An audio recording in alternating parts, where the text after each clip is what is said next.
is pulling out the tracks are jumping on their own now.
Chase on the station, this one is a waste of money. Something sports money. Future, because I get something new, you never know.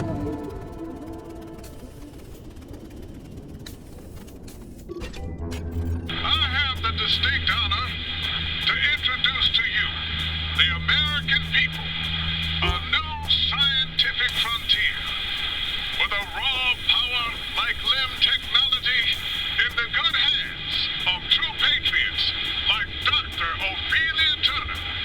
The potential is limitless. On this day, we welcome our Faraday future.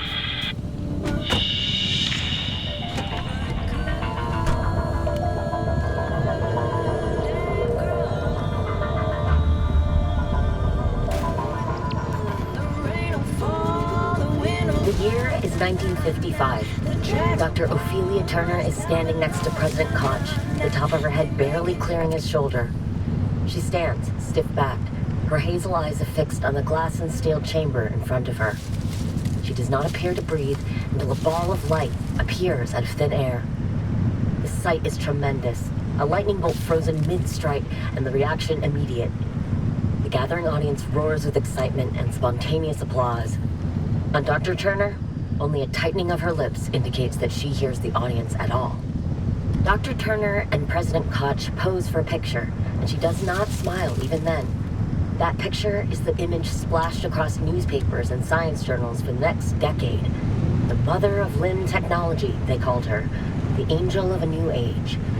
The newspapers at that time laid the titles on thick while peddling the impending utopia. Then she recedes into the bowels of a government research facility. She's never seen again in public. There are scant appearances here and there in blink and miss at promotional videos and blanking propaganda fodder, and then she and the promise of Lynn technology disappear.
It's all the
Thank you.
Shows the hidden path.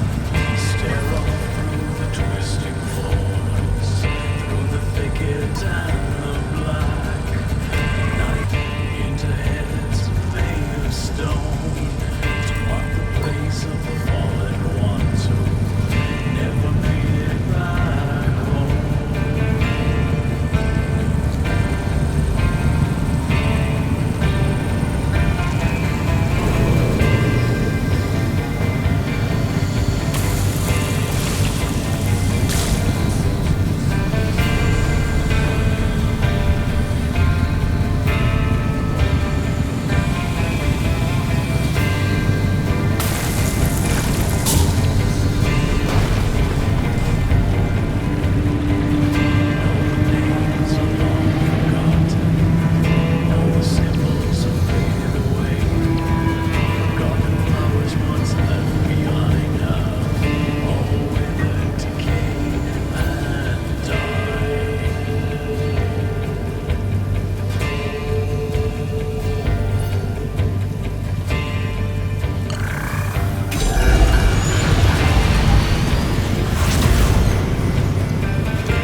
Ready, driver?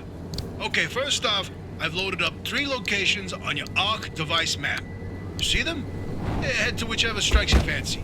You're sending them to the Visions? Sure am. We're gonna use this. My optical basilizer. We shouldn't use that. Why not? I mean, it's been decades. No way that thing is in any sort of working shape. I've been fixing her up in secret, and I'm sorry. Don't be mad. It's gonna be a surprise for your birthday. Oh, I've gone ahead and made an itty-bitty modification to your headset, driver. I've hooked up the basilizer here to modulate your scan function. Think of it like an extra layer of mayonnaise on your technology sandwich. Yeah. What are you using the basilizer for? No spoilers. We have to tell the story from the beginning. Driver, get ready to feast your eyes on... The Visions.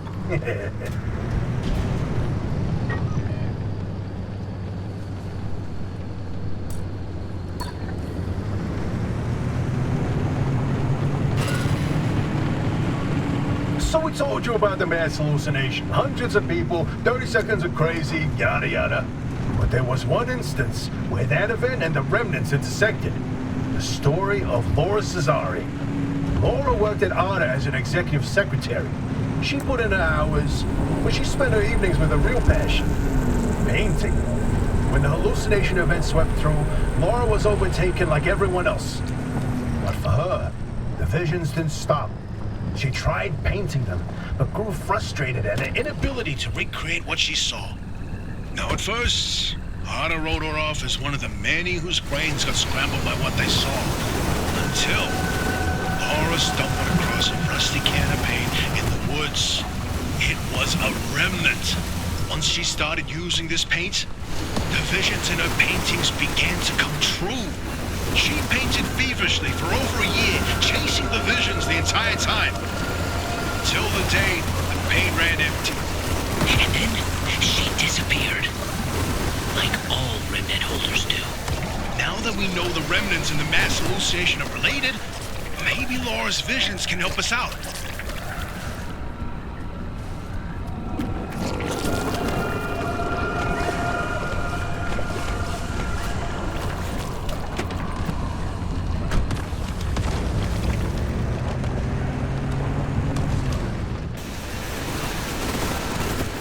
This is where your theory comes in, Francis.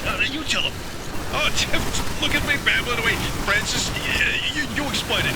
It's so good. No, it's just...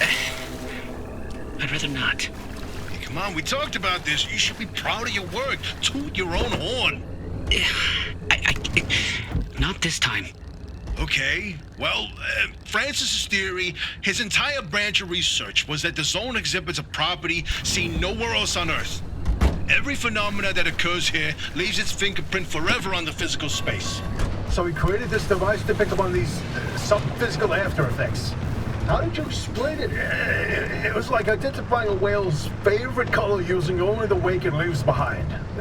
The rest was science mumbo-jumbo. It's a form of electromagnetic imprint. Anyway, it was a long time ago. And what a better time than now to try it again.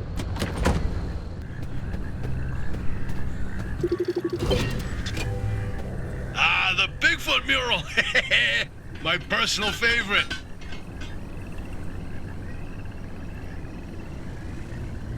Hey, is it just me, or did this mural look different before? Probably the instability messing with the paint over time. It's been decades after all. No, something's definitely off. Hey, where's our old notes from when we took a field trip out that way? Driver, why don't you go ahead to the next one while we investigate this?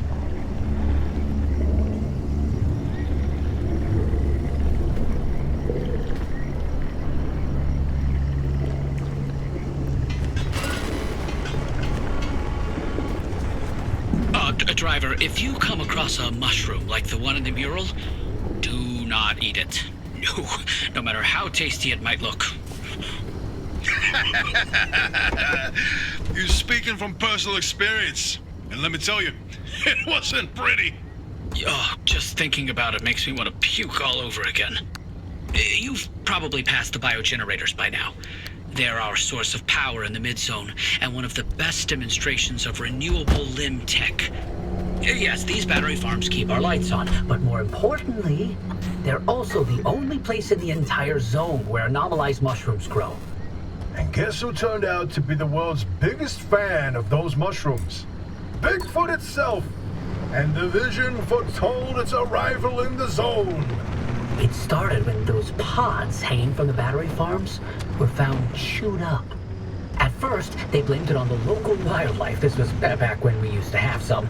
Then, the sightings of 10-foot-tall creatures started. That didn't attract much attention on their own. Not until the first footprints were found. The Olympic Peninsula has always had a collection of Bigfoot sightings. But they were rare until Bigfoot had its first taste of the anomalized mushrooms. Then it couldn't stay away. And that's when the Squatches came knocking. They jumped the walls, set up camp, and they got to investigating. Once they learned of the Sasquatch's appetite for these mushrooms, they cultivated entire farms of the stuff. For months, they propagated mushrooms and set traps. And for months, evidence mounted that Sasquatch was making its rounds and evading those traps. Until one night, the experts disappeared. Bigfoot got them, no question. Come on, all 8 at once? How is that possible? Never get in the way of a hungry Sasquatch.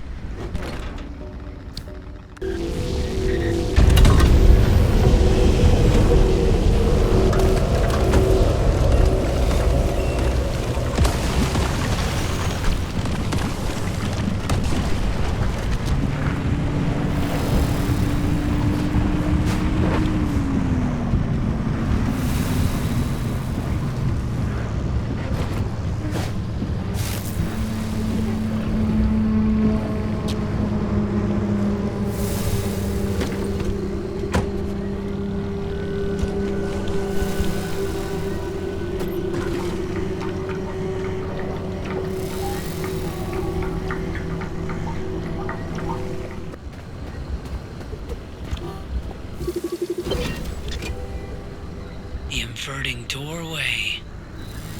Ugh. I don't like this one.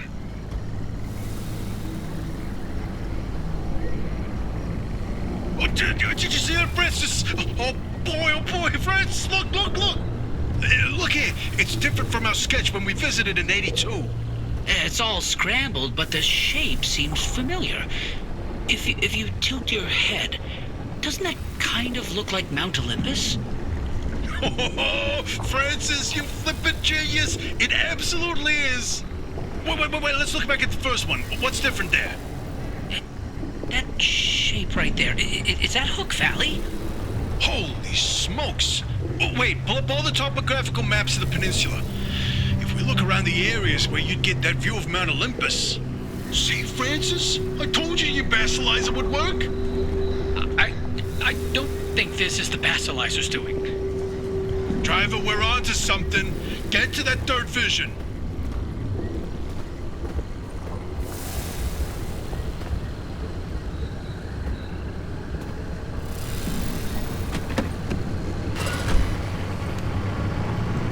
I can't.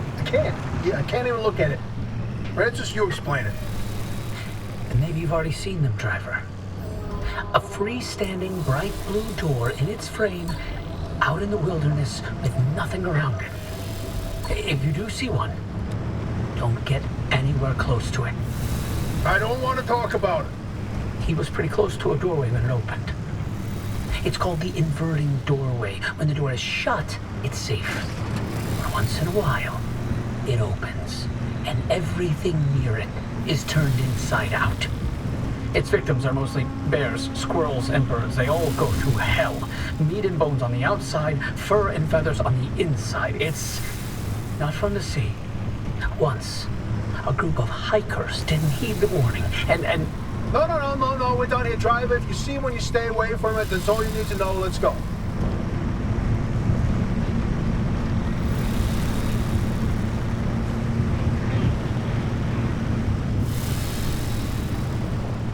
So about that last vision. No, I'm telling you, the helmsman never made it out of the zone. He died here. Not this again. I still don't know why you're so convinced he existed in the first place. Driver, back me up here. This is how the story goes. It was the winter of '72. A ship set sail down the Columbia River 100 miles east of here. The helmsman was overcome by bad weather, and while in a particularly foggy patch, the boat hit something, and the impact threw him from the deck. When he woke up, he was on a boat on this very lake, smack in the middle of the zone, with no idea how he got there. He had with him a ridiculous amount of cash and paid anyone and everyone to get him out of the zone. But no matter how he tried to leave, on foot, in a transport, he would always head into a fog and reemerge on another boat. At last count, the great pileup was 20 boats high and 30 boats wide. A limb duplication glitch, nothing more. And you, of all people, blaming limb tech instead of a good old-fashioned mystery? It doesn't add up. Artist's favorite pastime was carting people out of the zone. How could someone actually fail to escape? And a mysterious man with a backpack full of cash in the one place he can't spend it. Seems awfully fishy to me.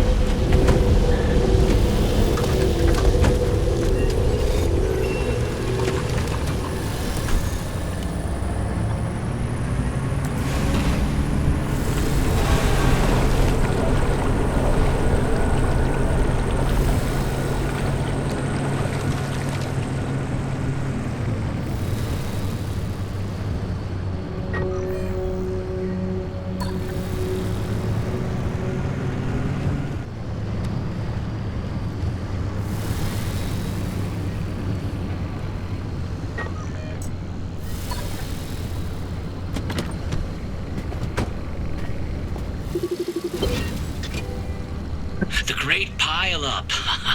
You know, if you catch the mural at the right angle, when the moon is right overhead, you can spot the helmsman's body in one of the boats. No chance. It's a paint smudge. Nothing more. Believe me, it's true. I've seen it.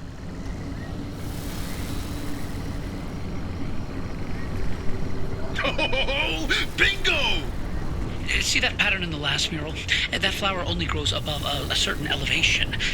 Put the three locations together, and you've got a square mile in the northeast corner of the deep zone. Huh. The visions were pointing towards something the entire time. Hey, Oppie, you can stop pretending to ignore us now. Take a look at this fine work. We've pinned down the location for the source of the mass hallucination. That's where the driver needs to go. Well, what do you know? Well, I knew the basilizer worked. What did I tell you, huh?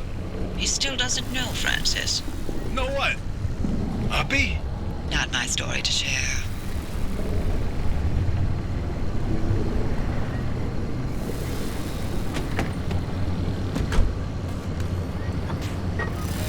My theory, and that basilizer, they're, illegitimate. Wait, what are you saying? I built that device to prove my imprint theory, and it was on the verge of getting the results I needed. But my research funding was running out. So, I forged the data. Not much, just enough to justify more time. I was so close. I knew the breakthrough was right around the corner. But Ara found out. That's why I was reassigned and my clearance revoked. Wait, you told me you changed labs voluntarily. 8 years of research with nothing to show for it, and then for that to happen, I couldn't face you. That doesn't mean your theory is wrong. I still think there's something to it. There's a common thread with some of the remnant stories, like the telephone switchboard, the ones that seem to recall the past somehow. Maybe the remnants access those imprints, read them like a needle in the groove of a record. Don't. You don't have to do that. It's in the past. I don't care about it anymore.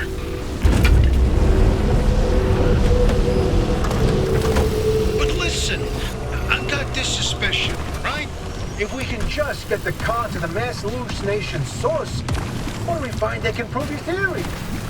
It's worth a try, isn't it? I'm tired of trying, Tobias. I've tried all my life, and it didn't go so well.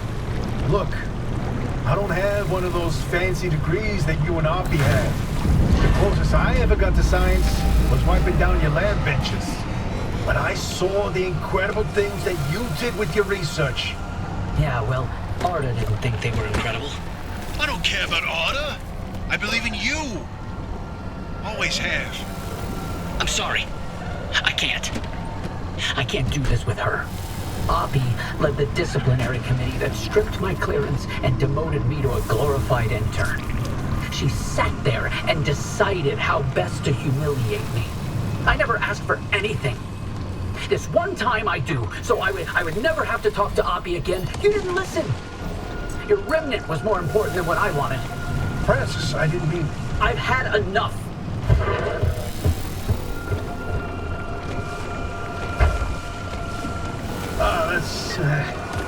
He'll come around. Sorry, driver. We'll see you back at the auto shop.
Interesting thing about that deep zone area you identified.